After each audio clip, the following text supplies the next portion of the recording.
According to a report by Jeremy R. Hammond of the Foreign Policy Journal, senior executives of a major U.S. corporation were warned by a former CIA operative to leave New York on September 11, 2001. The article cites that the source worked under the managing director as number 2 of the European branch of the media giant Warner Brothers.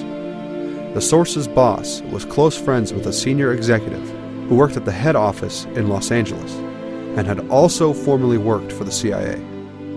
During the memorial arrangements for a senior director from a foreign office who had died, the LA executive rejected September 11th as a date for the service because, quote, something big is happening that day, and the top executives from the New York office would all be traveling out of the city. At last. I imagine that right now you're feeling a bit like Alice. Tumbling down the rabbit hole? I can see it in your eyes. You have the look of a man who accepts what he sees because he is expecting to wake up. Ironically, this is not far from the truth. Let me tell you why you're here. You're here because you know something. What you know you can't explain, but you feel it. You felt it your entire life, that there's something wrong with the world. You don't know what it is, but it's there, like a splinter in your mind, driving you mad. And several of them that I talked to 10 minutes, 12 minutes before they died. I was at the command post that the fire department had and left them to go to the command post that we were establishing. Did you go immediately to the Office of Emergency Management? No, I went down to the scene and we set up headquarters at 75 Barclay Street, which was right there with the police commissioner, the fire commissioner, the head of emergency management.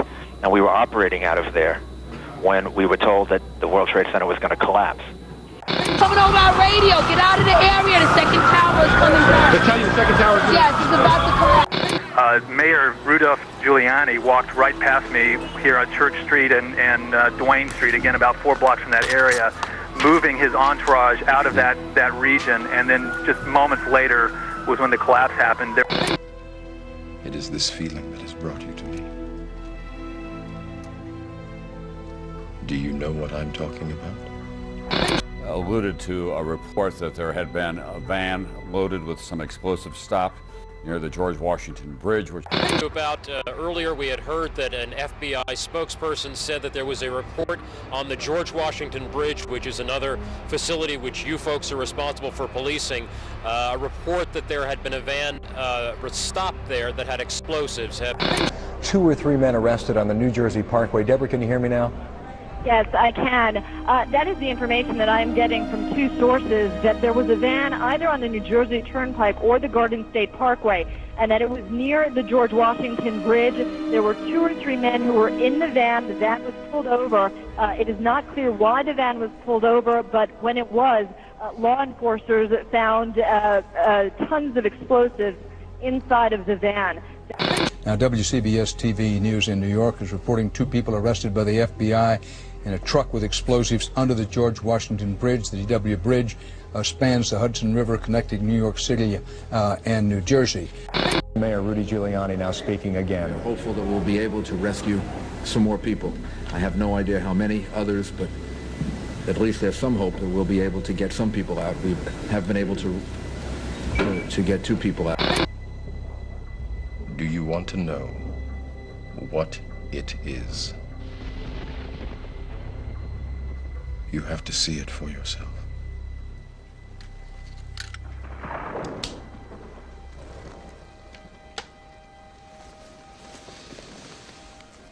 This is your last chance. After this, there is no turning back. You take the blue pill, the story ends. You wake up in your bed and believe whatever you want to believe.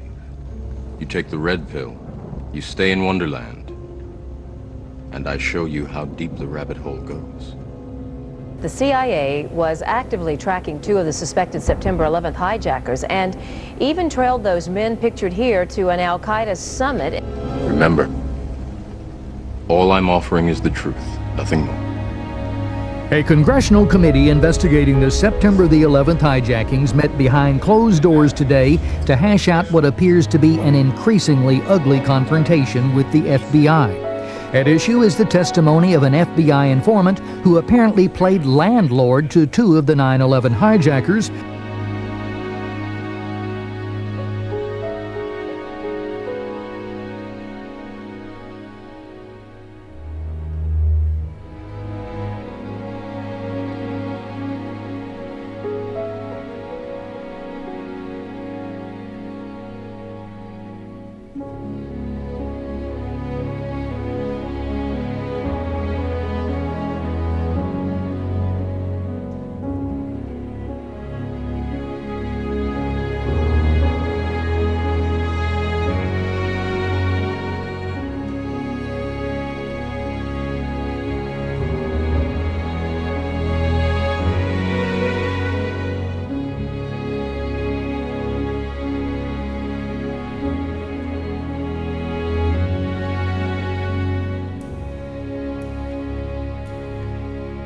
Federal officials have begun a major investigation into whether someone or many people benefited financially from the evil done to the country last Tuesday.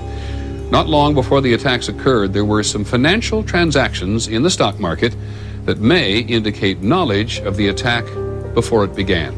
As Newsweek reported in its September 13th issue from 2001, top brass Pentagon officials were warned the night before the attacks not to fly the next day, and canceled many meetings.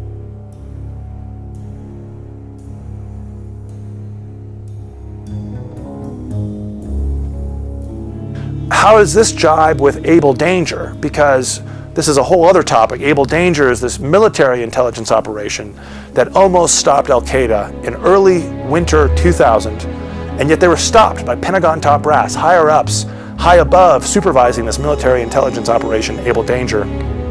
It is all around us. Even now, in this very room. You can see it when you look out your window or when you turn on your television. You can feel it when you go to work, when you go to church, when you pay your taxes. It is the world that has been pulled over your eyes to blind you from the truth. What truth? That you are a slave. Like everyone else, you were born into bondage, born into a prison that you cannot smell or taste or touch. A prison for your mind.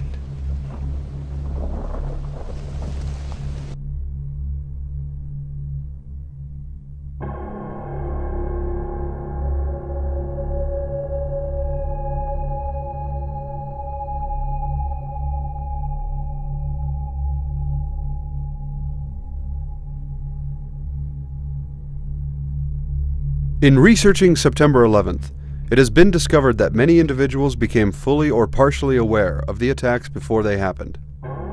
Most of these individuals did try to alert authorities, or if they were in a position to do something, did attempt to stop the attacks. Some of these people were threatened, demoted, ignored, ridiculed, or even murdered to maintain the integrity of the official declaration that the attacks were not foreseen or preventable. Some of these stories are publicly known, while others are still waiting to be heard. Now, for the first time, some of these stories will be detailed. Other aspects of this grand story, as will be shown, date back to the assassination of President John F. Kennedy, the Cold War clandestine operations, Watergate, Iran Contra, and even Whitewater. This truly fascinating story behind 9/11 may sound like something out of a Hollywood movie, but as you are about to witness, something much bigger than 9/11 took place, and is still taking place to this day. A syndicate of corrupt individuals who have and continue to lie to the public, manipulating the understanding of events for their personal or collective gain.